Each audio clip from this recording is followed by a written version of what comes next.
October 7, 2023 became a defining moment in the ongoing Israel-Palestine conflict. In its aftermath, the world turned its focus on Hamas, its origins, its power, and its backers. But here's a question no one likes to ask. Who created Hamas? Who allowed it to thrive, arm itself, and take control of Gaza? Was it simply the organic result of Palestinian resistance, or was it, at least in part, the product of short-sighted policies by Israel and the United States of America? And if so, was Hamas always an enemy? Hello and welcome. You're watching Statecraft with me, Gaza Modern.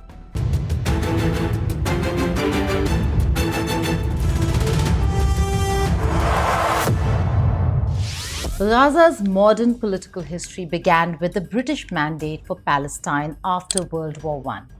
Following the 1948 Arab-Israeli War, Gaza was placed under Egyptian control until Israel occupied it during the Six-Day War in 1967.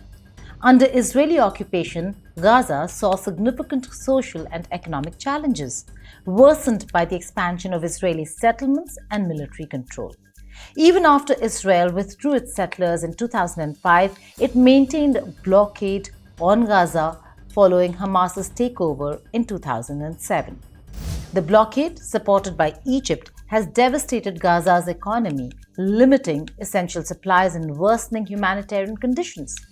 Hamas has used this blockade to justify its armed resistance, portraying itself as the defender of Palestinian rights against Israel. Hamas, also known as Harakat-al-Muqawama al-Islamiyya, was not always the dominant force in Gaza. It emerged in 1987 during the First Intifada, an uprising against Israeli occupation, as an offshoot of the Muslim Brotherhood. Founded by Sheikh Ahmed Yasser, Hamas was initially a rival to Palestinian Islamic Jihad, that is PIJ. It positioned itself as an Islamist alternative to secular Palestinian factions, particularly Fatah and the Palestine Liberation Organization, also known as the PLO. Hamas's charter in 1988 openly called for Israel's destruction. But in 2017, the group expressed willingness to accept a Palestinian state along the pre-1967 borders without recognizing Israel. But here's where history gets murky. Some argue Hamas's rise was partly facilitated by Israel itself. In the 1970s and 1980s, Israel tolerated and even encouraged Islamist movements in Gaza, hoping they would counterbalance the secular-nationalist PLO under Yasser Arafat. Was this a case of divide and conquer gone terribly wrong? Let's dig deeper. In the 1970s and 1980s, Israel's main enemy in the occupied territories was not Hamas, it was the PLO. Secular, nationalist, and armed, the PLO was seen as the greatest threat to Israeli security. To weaken it, Israeli authorities permitted Islamist groups, including the Muslim Brotherhood, to operate freely in Gaza. While the PLO engaged in armed struggle, the Brotherhood focused on social services, building mosques, running charities, and setting up schools. To Israel, this was preferable. A religious, fragmented Palestinian movement seemed less dangerous than a unified nationalist one. Throughout the 1980s, Israel tolerated and even assisted Islamist networks in Gaza. The Israeli government licensed the Mujama al-Islamiyya, Hamas's predecessor, as a charity group.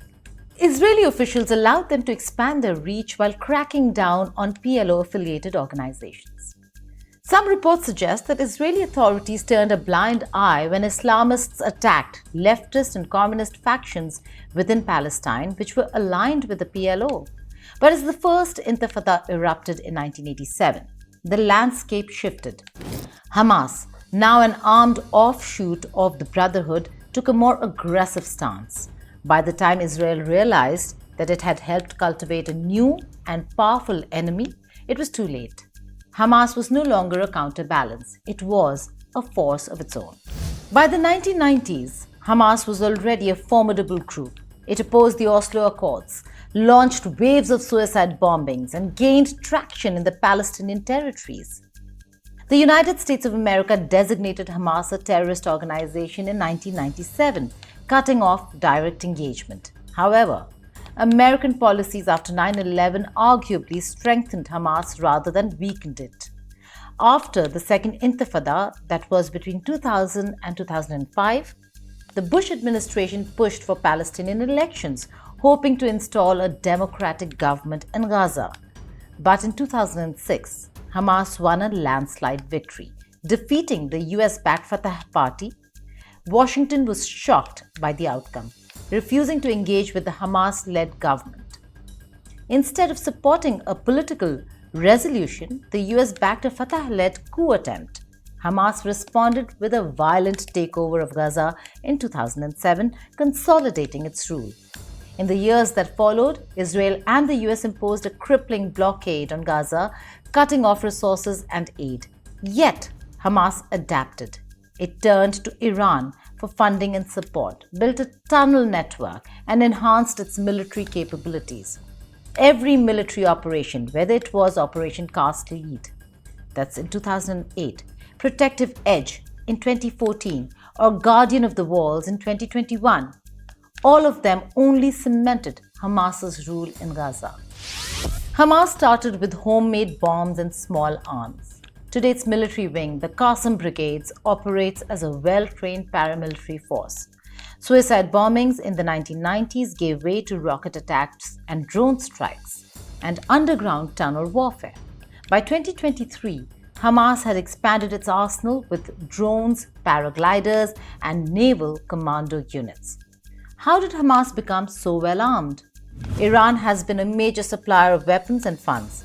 Qatar, while officially a US ally, has funneled millions into Gaza, ostensibly for humanitarian purposes, but often benefiting Hamas. Despite the blockade, Hamas developed extensive smuggling networks, acquiring weapons through tunnels in Sinai Peninsula. At times, Israel tolerated Hamas rule in Gaza, believing that a divided Palestinian leadership weakened the broader national movement. This allowed Hamas to regroup and strengthen. Hamas's victory in Gaza wasn't just about Israeli miscalculations. It was also about Fatah's failures. Corruption, mismanagement within the Palestinian Authority did alienate many Palestinians. Fatah's security coordination with Israel made it seem like a collaborator rather than a resistance movement. In contrast, Hamas positioned itself as a defender of Palestinian dignity, providing social services and standing up to Israel. The Palestinian Authority's refusal to hold elections since 2006 has only deepened the rift. President Mahmoud Abbas, also known as Abu Mazen, remains in power without a renewed mandate, while Hamas continues to dominate Gaza. The lack of a legitimate, unified Palestinian leadership has left Hamas as the de facto ruler of Gaza, despite its international isolation. As Israel wages war in Gaza following the October 7th attacks, the question remains, what comes next? Military operations may degrade Hamas's infrastructure, but will they eliminate its ideology?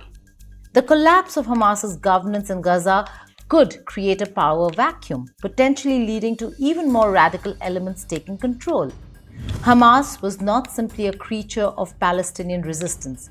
Its rise was shaped by Israeli and American policies, both intentional and unintentional. From Israel's early strategy of fostering Islamist movements to counter the PLO, to the US policy failures after Hamas's election win, the group's survival has been tied to outside forces as much as to its own actions. So after decades of conflict, a haunting question remains. Did Israel and the US create the very monster they now seek to destroy?